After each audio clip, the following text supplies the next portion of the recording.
Oremos. Nuestro Padre y nuestro Dios, te damos gracias una vez más por el privilegio de encontrarnos en este lugar para estudiar tu palabra. Pedimos, Señor, que esa palabra haga un impacto en nuestra mente y en nuestro corazón. Ayúdanos a comprender las grandes cosas de tu voluntad. Te lo pedimos en el precioso nombre de tu Hijo, Cristo Jesús. Amén. En esta segunda presentación del tema Adoración en el trono de Satanás, quiero comenzar leyendo una cita. En realidad es un capítulo entero que encontramos en el libro Primeros Escritos, la página 54 hasta la página 56. El título del capítulo es El fin de los 2300 días. Y aquellos que vieron la primera presentación se van a dar cuenta de que hay muchas similitudes con lo que estudiamos de Daniel 7 y lo que estudiamos del mensaje a la iglesia de Filadelfia. En realidad es un comentario sobre el mensaje a Filadelfia y el mensaje de Daniel 7 y Apocalipsis 13 y 14. Dice así, y la autora Elena White está presenciando esto en visión. Vi un trono y sobre él se sentaban el Padre y el Hijo. Y este trono, quiero decirles, está en el lugar santo. Es lo que se describe en Apocalipsis 4, 1 al 3. Sigue diciendo, me fijé en el rostro de Jesús y admiré su hermosa persona. No pude contemplar la persona del Padre, pues le cubría una nube de gloriosa luz. Pregunté a Jesús, porque entabla una conversación con Jesús, pregunté a Jesús si su Padre tenía forma como él. Dijo que la tenía, pero que yo no podía contemplarla, porque, dijo, si llegases a contemplar la gloria de su persona, dejarías de existir. Luego dice ella, delante del trono vi al pueblo adventista, la iglesia y el mundo. Vi dos compañías, la una postrada ante el trono, profundamente interesada, mientras que la otra no manifestaba interés y permanecía de pie, indiferente. Quiero que noten que ella ve delante del trono dos grupos. Uno que está arrodillado, muy atento a lo que está pasando en el trono, y el otro grupo de pie, indiferente. Sigue diciendo, los que estaban postrados delante del trono elevaban sus oraciones a Dios y miraban a Jesús. Miraba él entonces a su Padre y parecía interceder para con él. Una luz se transmitía del Padre al Hijo y de éste a la compañía que oraba. Así que el pueblo oraba y el Padre mandaba su bendición a este grupo que estaba delante del trono. Sigue diciendo, entonces vi que una luz excesivamente brillante procedía del Padre hacia el Hijo y desde el Hijo ondeaba sobre el pueblo que estaba delante del trono. Pero pocos recibían esta gran luz. Muchos salían de debajo de ella y la resistían inmediatamente. Es decir, los que estaban arrodillados ahí, cuando llegaba la luz, un grupo lo recibía gustosamente, el otro grupo resistía la luz. Nuevamente dice, pero pocos recibían esta gran luz. Muchos salían de debajo de ella y la resistían inmediatamente. Otros eran descuidados y no apreciaban la luz, y ésta se alejaba de ellos. Los que no apreciaban la luz eran los que quedaron parados ahí al lado del trono. Dice, algunos la apreciaban y se acercaban para postrarse con la pequeña compañía que oraba. Ésta recibía la luz y se regocijaba en ella, y sus rostros brillaban con su gloria. Ahora escuchen bien. Vi al Padre levantarse del trono. Recuerden que este es el trono en el lugar santo.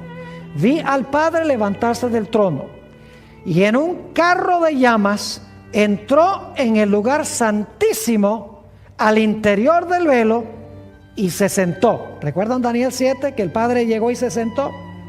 Sigue diciendo: entonces Jesús se levantó del trono y la mayoría de los que estaban prosternados se levantó con él.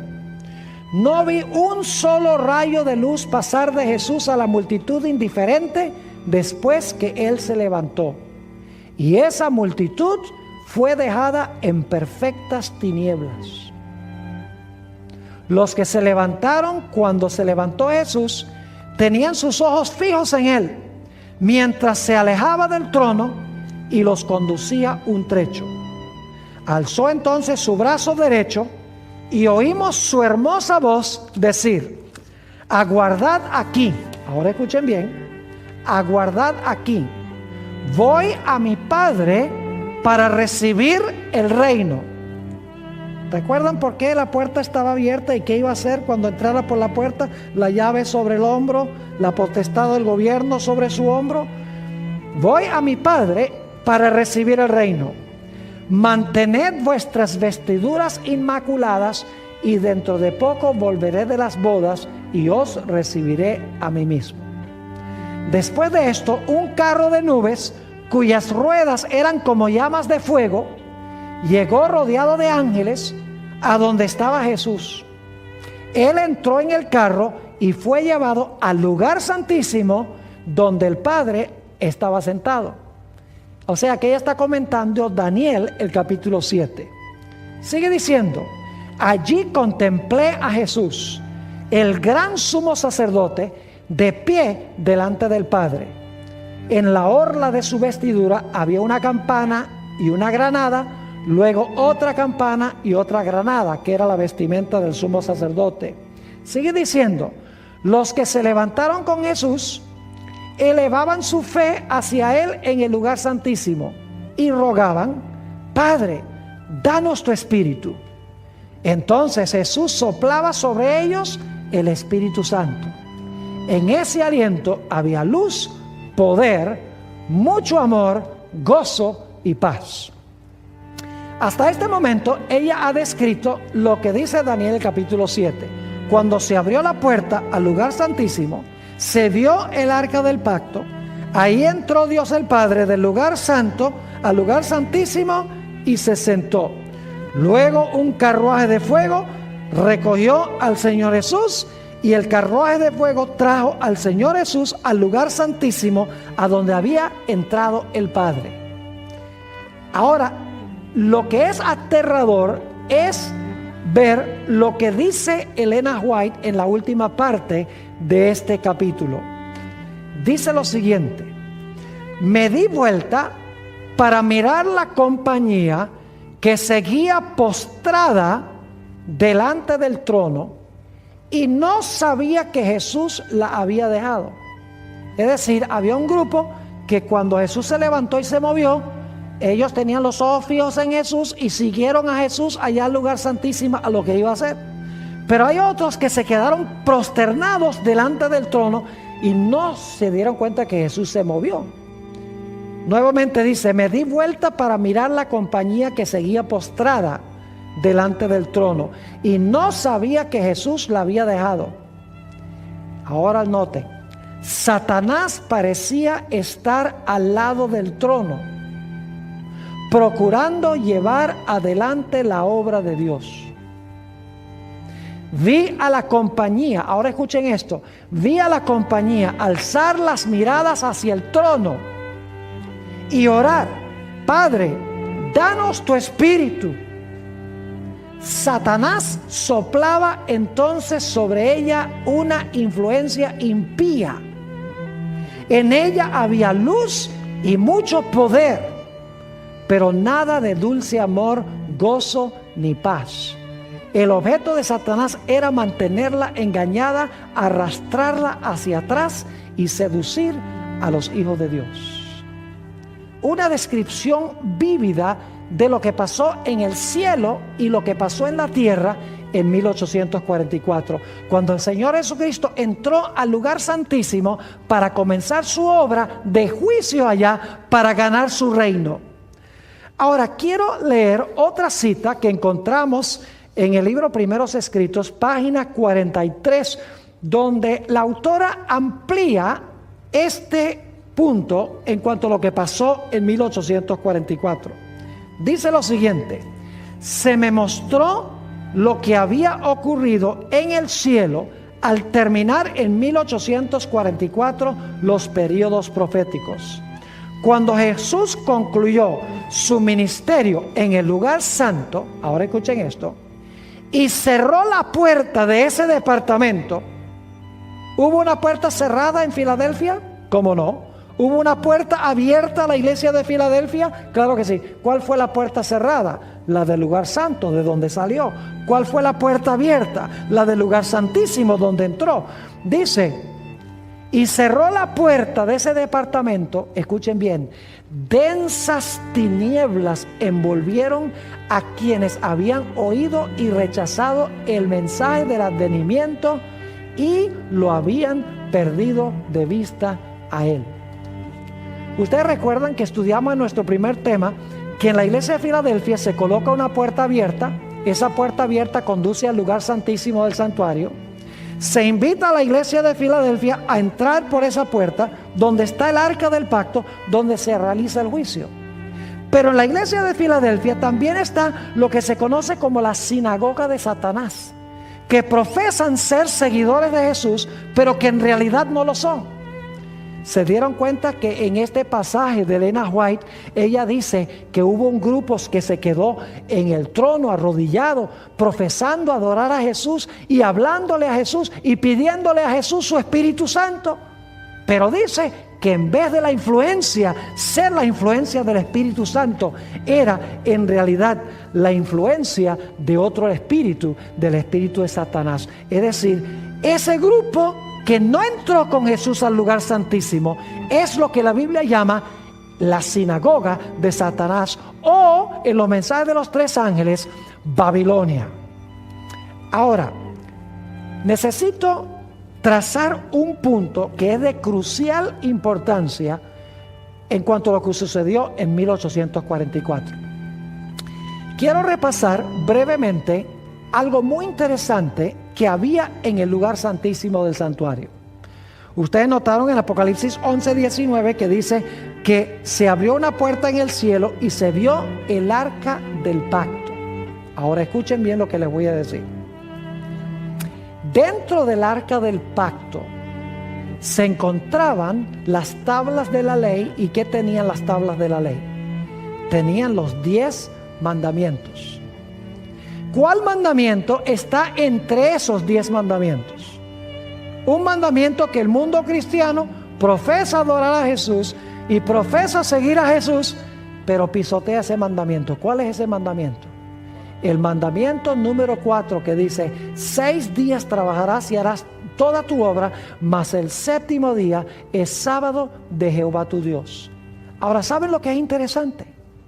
En 1844, la vasta mayoría de los cristianos que profesaban el nombre de Jesús guardaban el domingo como el día de reposo, es decir, no guardaban el sábado. Inclusive Elena White, quien escribió esto que acabamos de leer, su esposo Jaime White, José Bates y otros pioneros de la iglesia adventista, todos guardaban el domingo como el día de reposo. Pero lo interesante es que cuando se abrió el lugar santísimo del santuario en 1844, de repente ellos empezaron a descubrir las grandes doctrinas distintivas de la iglesia adventista del séptimo día. Saben que en esa época la mayoría de los cristianos decían que la ley de Dios fue clavada en la cruz. Usaban textos del apóstol Pablo para decir la ley fue clavada en la cruz. Y enseñaban que el domingo es el día de reposo. Y enseñaban que los muertos, cuando se mueren, se van directamente al cielo si fueron buenos, o se van directamente al infierno si fueron malos.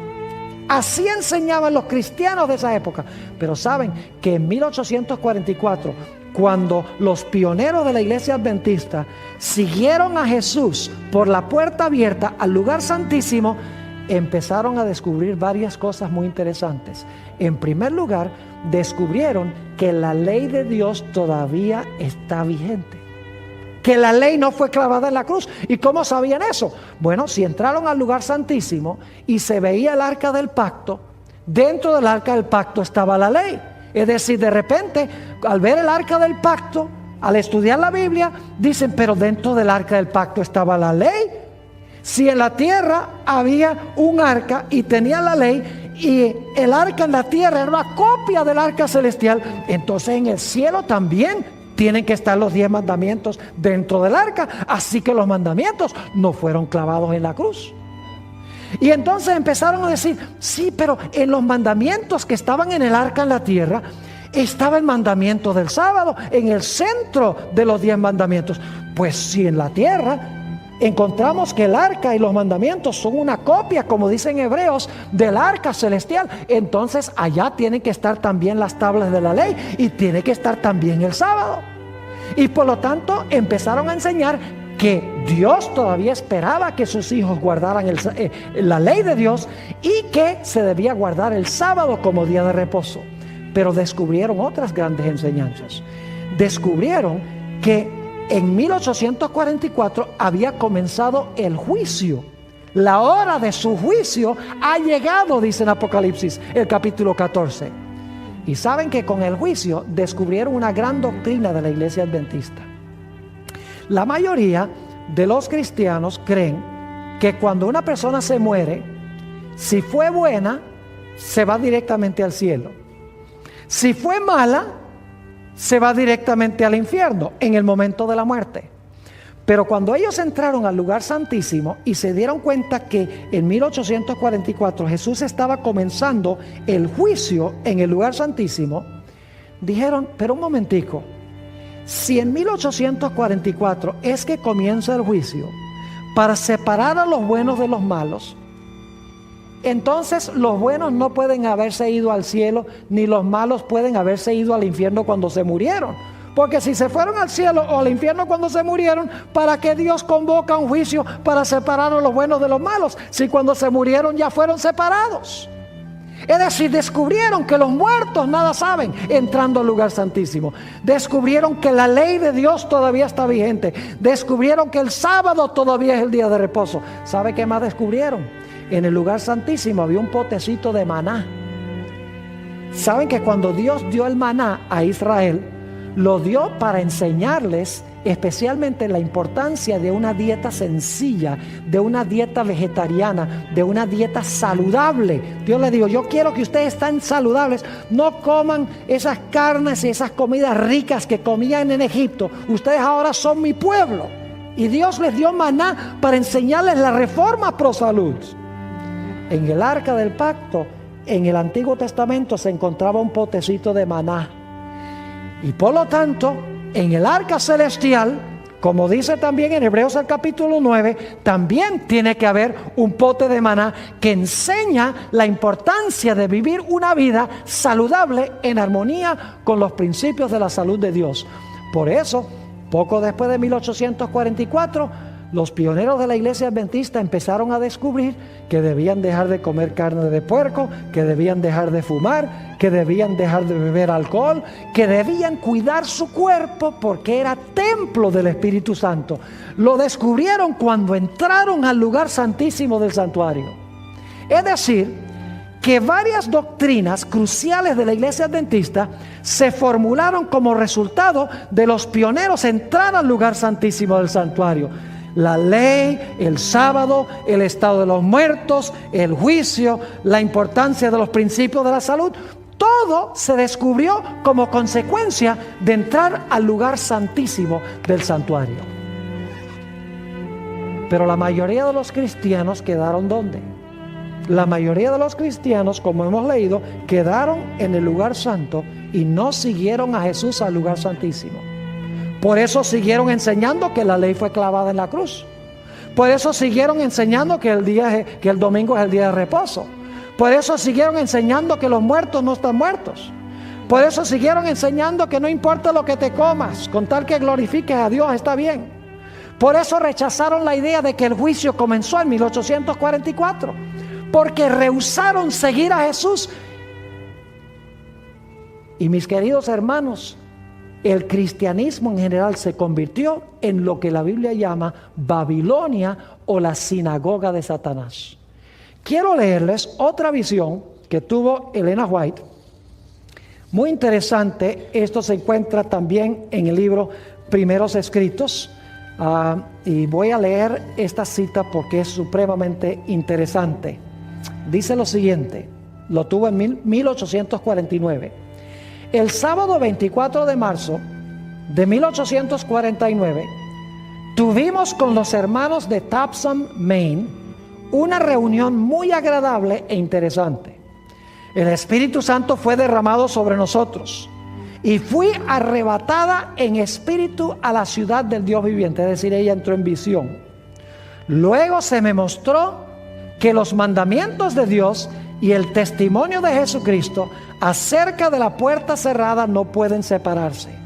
Y que el tiempo escuchen esto, y que el tiempo en que los mandamientos de Dios habían de resplandecer en toda su importancia, y cuando el pueblo de Dios había de ser probado acerca de la verdad del sábado, era cuando se abriese la puerta en el lugar santísimo del santuario celestial, donde está el arca que contiene los 10 mandamientos. Esta puerta, ahora escuchen bien, no se abrió hasta que hubo terminado la mediación de Jesús en el lugar santo del santuario en 1844. Entonces Jesús se levantó, cerró la puerta del lugar santo, abrió la que lleva al lugar santísimo y pasó detrás del segundo velo, donde está ahora al lado del arca y a donde llega la fe de Israel. Ahora escuchen bien, vi que Jesús había cerrado la puerta del lugar santo y nadie podía abrirla, y que había abierto la puerta que da acceso al lugar santísimo y nadie puede cerrarla. Entonces, ¿cuál es la puerta que el Señor Jesucristo cerró? La puerta del lugar que santo, donde estuvo desde Apocalipsis 4, 1 al 3. ¿Cuál fue la puerta entonces que abrió? Abrió la puerta al lugar santísimo del santuario. Nuevamente dice, vi que Jesús había cerrado la puerta del lugar santo y nadie podía abrirla, y que había abierto la puerta que da acceso al lugar santísimo y nadie puede cerrarla. Y que ahora escuchen esto, y que desde que Jesús abrió la puerta que da al lugar santísimo, que contiene el arca, los mandamientos de Dios han estado brillando hacia los hijos de Dios, y estos son probados acerca de la cuestión del sábado. Es decir, el sábado llega a ser una prueba en 1844, cuando entran al lugar santísimo, ven el arca del pacto. Sigue diciendo, vi que la prueba actual acerca del sábado no podía producirse antes que terminase la mediación de Cristo en el lugar santo, y Él hubiese pasado al interior del segundo velo. Por tanto, ahora escuchen esto, los cristianos que durmieron antes que se abriese la puerta de acceso al Santísimo, cuando terminó el clamor de medianoche, sin haber guardado el verdadero día de reposo, descansan en esperanza, porque no tuvieron la luz ni la prueba acerca del sábado que tenemos ahora desde que la puerta se abrió. Es decir, una pregunta que la gente muchas veces se hace es, Pastor Bor, ¿qué de todos esos cristianos que nunca guardaron el sábado? Antes de 1844, toda esa gente que no sabía en cuanto al sábado, ¿qué pasa con ellos? ¿Están perdidos? La respuesta es no. Pero cuando se abrió el lugar santísimo, se vio la ley, y en medio de la ley se vio el sábado, y la gente rechazó ese mensaje. Entonces el sábado llegó a ser una prueba para demostrar si de verdad seguían a Jesús o si seguían a Jesús solamente de nombre y no en realidad. En la página 43 de Primeros Escritos, Elena White dice algo muy interesante. Dice, los enemigos de la verdad presente han estado tratando de abrir la puerta del lugar santo. Es decir, lo que ellos quieren es que la gente crea que Jesús está en el lugar santo.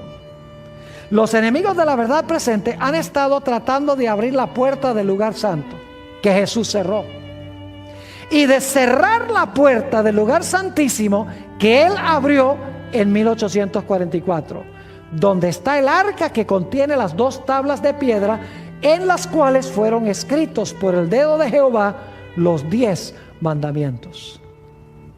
Saben que hay muchas personas, muchos teólogos que han salido de la iglesia adventista, y las primeras cosas que ellos atacan son la idea del juicio, que comenzó en 1844, la idea de que la ley de Dios todavía está vigente, la idea de que el sábado es el día de reposo, la idea de que hay que respetar las leyes de la salud, y también la idea de que los muertos están muertos hasta el momento de la resurrección. Hay un individuo cuyo nombre no voy a mencionar por no darle publicidad, que hace algunos pocos años salió de la iglesia adventista, y lo primero que atacó fue la entrada de Jesús al lugar santísimo del santuario en 1844. Dicho sea de paso, tiene una publicación. Lo interesante es que la primera edición de esa publicación atacó la entrada de Cristo en 1844 al lugar santísimo. Las siguientes ediciones de su publicación atacó la ley, atacó el sábado, atacó el estado de los muertos, atacó las normas de la salud, atacó el espíritu de profecía. ¿Por qué razón? Porque cuando usted sale del lugar santísimo, cierra la puerta del lugar santísimo, usted pierde de vista las verdades distintivas y especiales para este tiempo, que son las verdades que hoy en día está rechazando el mundo cristiano. Piénsenlo bien, ¿cuáles son las doctrinas que rechaza el mundo cristiano que tiene la iglesia adventista del séptimo día? La ley, el sábado, el estado de los muertos, la reforma pro salud, la idea de que el juicio comenzó en 1844, y también el espíritu de profecía como un don especial de Dios a su iglesia. Como rehúsan entrar al lugar santísimo, rechazan las verdades que se encuentran centradas en el lugar santísimo y se tornan lo que la iglesia de Filadelfia llama la sinagoga de Satanás, se tornan lo que la Biblia llama Babilonia. Quiero leerles otra cita que encontramos también en Primeros Escritos, página 255, donde dice Elena G. de White esto: se me mostró que el residuo o el remanente siguió por fe a Jesús en el lugar santísimo, y al contemplar el arca y el propiciatorio fue cautivado por su resplandor. Jesús levantó entonces, ahora escuchen esto bien, levantó la tapa del arca, y he aquí que se vieron las tablas de piedra con los 10 mandamientos grabados en ellas. El residuo leyó aquellos vívidos oráculos, pero retrocedió tembloroso al ver que el 4º mandamiento estaba rodeado de una aureola de gloria y brillaba en él una luz mucho más viva que en los otros 9. Ningún indicio encontró allí el pueblo de Dios de que el descanso sabático se hubiese abolido o trasladado al primer día de la semana. El mandamiento está escrito tal como lo dictó la voz de Dios en solemne e imponente majestad sobre el monte, entre el fulgor de los relámpagos y el estampido de los truenos. Era el mismo mandamiento que con su propio dedo escribió en tablas de piedra. 6 días trabajarás y harás toda tu obra, mas el 7º día es reposo para Jehová tu Dios. Los fieles, dice ella, se admiraron de la solicitud con que estaban cuidados los 10 mandamientos, puestos junto a Jehová, cubiertos y protegidos por su santidad. Vieron que habían estado pisoteando el 4º mandamiento del decálogo, observando un día transmitido por los paganos y papistas en vez del día santificado por Jehová. Se humillaron ante Dios y lamentaron sus pasadas transgresiones. Eso describe lo que sucedió en 1844 con los que entraron con Jesús al lugar santísimo. De repente descubrieron todas las doctrinas distintivas y especiales de la Iglesia Adventista del Séptimo Día. Pero el mundo cristiano rehusó entrar.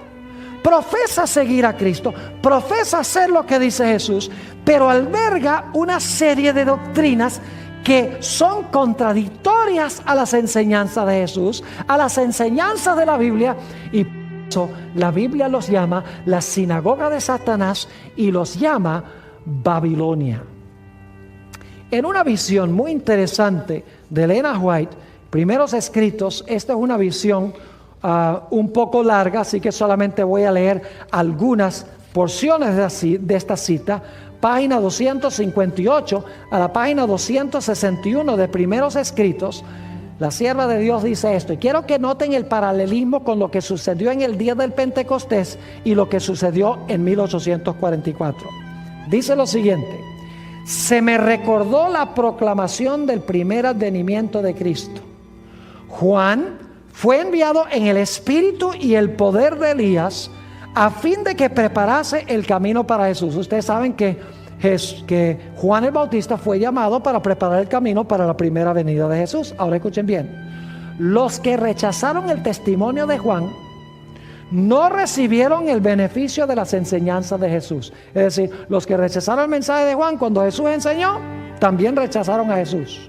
Sigue diciendo, su oposición al mensaje que había predicho la venida de él los colocó donde no les era fácil recibir las evidencias más categóricas de que era el Mesías.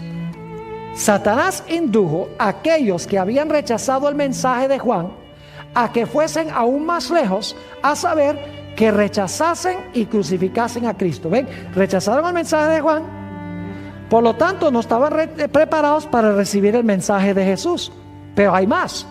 Dice, al obrar así, se situaron donde no pudieron recibir la bendición del Pentecostés, que les habría enseñado el camino al santuario celestial. 3 pasos. Rechazaron el mensaje de Juan, por lo tanto rechazaron el mensaje de Jesús, por lo tanto rechazaron lo que sucedió en el día del Pentecostés.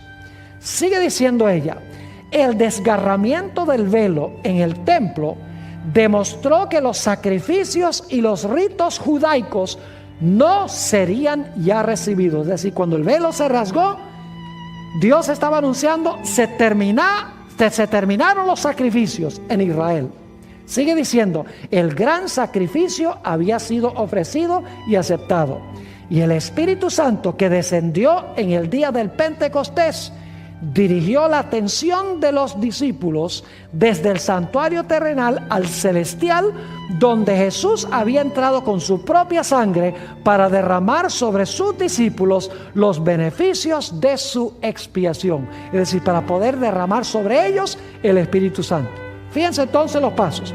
Recibieron el mensaje de Juan, por lo tanto recibieron el mensaje de Jesús, por lo tanto siguieron a Jesús de la tierra al lugar santo del santuario celestial y pudieron recibir la bendición que se derramó en el día del Pentecostés. Pero ¿qué pasó con la mayoría de los judíos? Habían rechazado el mensaje de Juan, por lo tanto habían rechazado a Jesús y por lo tanto en el día del Pentecostés rechazaron el hecho de que Jesús había entrado al lugar santo del santuario. Fíjense lo que sigue diciendo la autora. Pero los judíos fueron dejados en tinieblas totales. Perdieron toda la luz que pudieran haber tenido acerca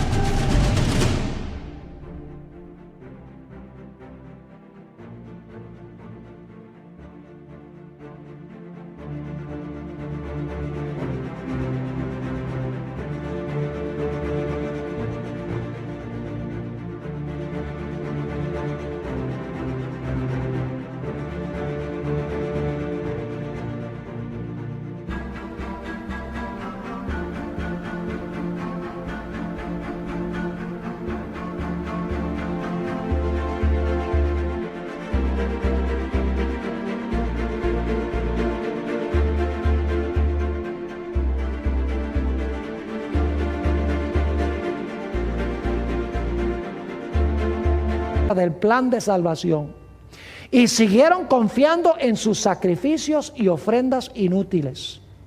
El santuario celestial había reemplazado el terrenal, pero ellos no tenían noción del cambio.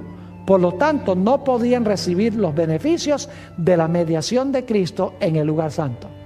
Y luego va a hablar de lo que pasó en 1844, que es paralelo con el mundo cristiano. Sigue diciendo: muchos miran con horror la conducta seguida por los judíos al rechazar a Cristo y crucificarlo. Dicen: ¡ay, qué horrible que crucificaron a Cristo!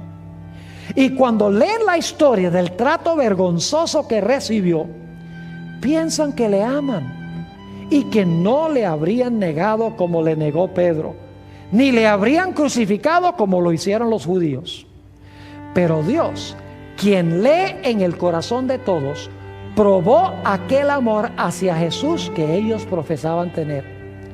Todo el cielo observó con el más profundo interés la recepción otorgada al mensaje del primer ángel. Pero muchos que profesaban amar a Jesús y que derramaban lágrimas al leer la historia de la cruz, se burlaron de las buenas nuevas de su venida. Igual que Juan anunció la venida, se burlaron de él. Cuando se levantó Guillermo Miller a anunciar que Jesús iba a venir, 1844, se burlaron del mensaje de él. Sigue diciendo: en vez de recibir el mensaje con alegría, declararon que era un engaño. Aborrecieron a aquellos que amaban su aparición y los expulsaron de las iglesias. Igual que los judíos hicieron con los hijos de Dios, expulsaron a ellos de las sinagogas. Sigue diciendo: los que rechazaron el primer mensaje no pudieron recibir el beneficio del segundo. Igual que los que rechazaron a Juan no pudieron recibir el mensaje de Jesús. Dice: los que rechazaron el primer mensaje no pudieron recibir beneficio del segundo. Tampoco pudo beneficiarles el clamor de medianoche que había de prepararlos para entrar con Jesús por la fe en el lugar santísimo del santuario celestial. ¿Nota los tres pasos otra vez? El paralelismo. Rechazan al de Juan, rechazan el mensaje de Jesús, rechazan la entrada de Jesús al lugar santo. En 1844 los mileritas predican, ese mensaje se rechaza por parte del mundo cristiano en su mayoría. Como resultado, no están listos para recibir el mensaje del segundo ángel, que es de salir de allá, y por lo tanto están impreparados para seguir a Jesús al lugar santísimo del santuario. Sigue diciendo: y por haber rechazado los dos mensajes anteriores, entenebrecieron de tal manera su entendimiento que no pueden ver luz alguna en el mensaje del tercer ángel, que muestra el camino que lleva al lugar santísimo. Vi que así como los judíos crucificaron a Jesús, las iglesias nominales, que son aquellos que rechazaron lo que sucedió en 1844, las iglesias nominales han crucificado estos mensajes de los tres ángeles y por lo tanto no tienen conocimiento del camino que lleva al Santísimo, ni pueden ser beneficiados por la intercesión que Jesús realiza allí. Como los judíos que ofrecieron sus sacrificios inútiles, ofrecen ellos sus oraciones inútiles al departamento que Jesús abandonó. ¡Qué bárbaro! La mayoría de los cristianos están elevando sus oraciones al apartamento donde no está Jesús. No siguieron a Jesús al Santísimo y por lo tanto no le están obedeciendo. Sigue diciendo: como los judíos que ofrecieron sus sacrificios inútiles, ofrecen ellos sus oraciones inútiles al departamento que Jesús abandonó. Y ahora escuchen: y Satanás, a quien agrada el engaño, asume un carácter religioso y atrae hacia sí la atención de esos cristianos profesos, obrando con poder sus señales y prodigios mentirosos para sujetarlos en su lazo. La sinagoga de Satanás, ¿recuerdan? Babilonia, que está llena de demonios, dice la Biblia. Dice: a algunos los engaña de una manera y a otros de otra. Tiene diferentes seducciones preparadas para afectar diferentes mentalidades. Algunos consideran con horror un engaño, mientras que reciben otro con facilidad. Satanás seduce a algunos con el espiritismo. También viene como ángel de luz y difunde su influencia sobre la tierra por medio de falsas reformas. Las iglesias se alegran. Estas son las iglesias que rechazaron el mensaje de 1844. Las iglesias se alegran y consideran que Dios está obrando en su favor de una manera maravillosa cuando se trata de los efectos de otro espíritu. La excitación se apagará y dejará al mundo y a la iglesia en peor condición que antes. Y ahora escuchen, hoy en día se ve supuestamente un gran reavivamiento entre las iglesias protestantes de los Estados Unidos. La gente habla en lengua y la gente salta y la gente canta y la gente grita y hay milagros y sanamientos.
Todo, escuchen esto.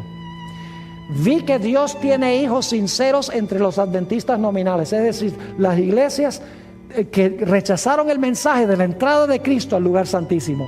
Vi que Dios tiene hijos sinceros entre los adventistas nominales y las iglesias caídas. Y esta es la buena nueva. Y antes que sean derramadas las plagas, los ministros y la gente serán invitados a salir de esas iglesias y recibirán gustosamente la verdad. Satanás lo sabe. Ahora escuchen bien, Satanás sabe que ese mensaje viene invitando a los verdaderos hijos de Dios a salir de esas iglesias donde hay milagros y señales y prodigios. Dice, Satanás lo sabe. Y antes que se dé el fuerte pregón del tercer ángel, despierta excitación en aquellas organizaciones religiosas, a fin de que los que rechazaron la verdad piensen que Dios los acompaña.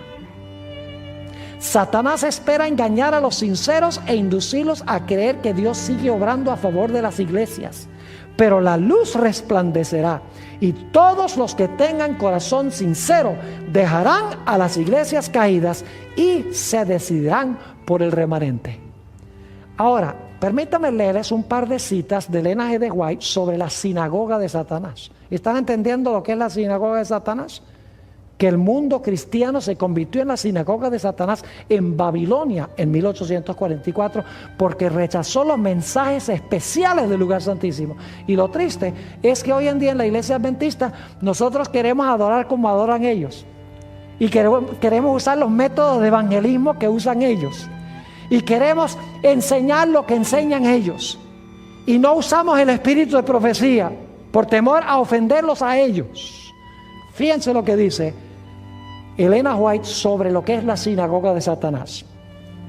Cristo se refiere a la iglesia, y esto se encuentra en una revista que se llama Review and Herald, diciembre 4 de 1900. Cristo se refiere a la iglesia sobre la cual Satanás preside como la sinagoga de Satanás. ¿Cómo se llama la iglesia sobre la cual preside Satanás? La sinagoga de Satanás. Escuchen bien. Sus miembros son los hijos de la desobediencia. Son aquellos que escogen pecar, quienes se esfuerzan por anular la ley de Dios. Si hubieran entrado al lugar santísimo, ¿tratarían de anular la ley de Dios? No, porque en el lugar santísimo que se encuentra el arca y la ley. Así que no iban a deshacerse de ella. Son aquellos que escogen pecar, quienes se esfuerzan por anular la ley de Dios. La obra de Satanás consiste en entremezclar el mal con el bien y quitar así la distinción entre el bien y el mal. Cristo desea tener una iglesia que se esfuerza por separar el mal del bien, cuyos miembros a sabiendas no toleren el actuar mal, sino que expulsen el mal del corazón y de la vida. En otra cita, Testimonios para los Ministros, la página 12, añade algunas ideas a lo que acabo de leer. Satanás tiene una gran confederación, su iglesia. Cristo la llama la sinagoga de Satanás, porque sus miembros son los hijos del pecado. Los miembros de la iglesia de Satanás han estado constantemente trabajando para echar a un lado la ley divina y confundir la distinción entre el bien y el mal. Satanás está trabajando con gran poder en los hijos de la desobediencia y por medio de ellos para exaltar la traición y la apostasía como verdad y lealtad. Y en este tiempo el poder de la inspiración satánica se mueve en instrumentos vivientes para llevar a cabo la gran rebelión que comenzó en el cielo contra Dios. Eso es lo que caracteriza al mundo cristiano. Ahora, yo quisiera leer una cita que encontramos en el libro El conflicto de los siglos, las páginas 516 y 17, a donde Elena White describe lo que ha pasado con el mundo cristiano como resultado de no entrar al lugar santísimo del santuario celestial. Dice lo siguiente: pero muchos de los reavivamientos de los tiempos modernos han presentado un notable contraste con aquellas manifestaciones de la gracia divina que en épocas anteriores acompañaban los trabajos del siervo de Dios, de los siervos de Dios. Es verdad que estos reavivamientos despiertan gran interés, que muchos se dan por convertidos y aumenta en gran manera el número de los miembros de las iglesias. No obstante, los resultados no son tales que nos autoricen para creer que haya habido un aumento correspondiente de verdadera vida espiritual. La llama que alumbra un momento se apaga pronto y deja la oscuridad más densa que antes. Ahora escuchen, ¿qué caracteriza a estos reavivamientos? Dice, los reavivamientos populares son provocados demasiado a menudo por llamamientos a la imaginación, que excitan las emociones y satisfacen la inclinación por lo nuevo y extraordinario. Es decir, la gente quiere reavivamientos que apelen a sus emociones y que traigan algo emocionante, algo nuevo. Sigue diciendo, los conversos ganados de este modo manifiestan poco deseo de escuchar la verdad bíblica y poco interés en el testimonio de los profetas y apóstoles. El servicio religioso que no revista un carácter un tanto sensacional no tiene atractivo para ellos. Un mensaje que apela a la fría razón no despierta eco alguno en ellos. No tienen en cuenta las claras amonestaciones de la palabra de Dios que se refieren directamente a sus intereses eternos. Yo he encontrado esto vez tras vez. La gente donde hay emoción y donde hay toda clase de cosas que apelan a los sentidos y donde hay baile religioso y donde hay milagros y todo lo sensacional, ahí se llena. Pero empiece a predicarles sobre la importancia de que Dios quiere que guardemos su ley, que Dios quiere que guardemos el sábado y el lugar inmediatamente se vacía. Ese es un reavivamiento falso. Sigue diciendo la sierva de Dios: para toda alma verdaderamente convertida, la relación con Dios y con las cosas eternas será el gran tema de la vida. Pero, ¿dónde se nota en las iglesias populares de nuestros días el espíritu de consagración a Dios? Los conversos no renuncian a su orgullo ni al amor del mundo. No están más dispuestos a negarse a sí mismos, a llevar la cruz y a seguir al manso y humilde Jesús que antes de su conversión. La religión se ha vuelto objeto de burla de los infieles y escépticos debido a que tantos de los que profesan ignoran sus principios. El poder de la piedad ha desaparecido casi enteramente de muchas de las iglesias. las comidas campestres, las representaciones teatrales en las iglesias, los bazares, las casas elegantes y la ostentación personal han alejado de Dios los pensamientos de la gente. Tierras y bienes y ocupaciones mundanas llenan el espíritu, mientras que las cosas de interés eterno se consideran apenas dignas de atención. Eso describe el cristianismo, la sinagoga de Satanás. Sigue diciendo, a pesar del decaimiento general de la fe y de la piedad, hay en esas iglesias, sí, en la sinagoga de Satanás y en Babilonia, hay en esas iglesias verdaderos discípulos de Cristo. Antes que los juicios de Dios caigan finalmente sobre la tierra, habrá entre el pueblo del Señor un reavivamiento de la piedad primitiva, cual no se ha visto nunca desde los días apostólicos.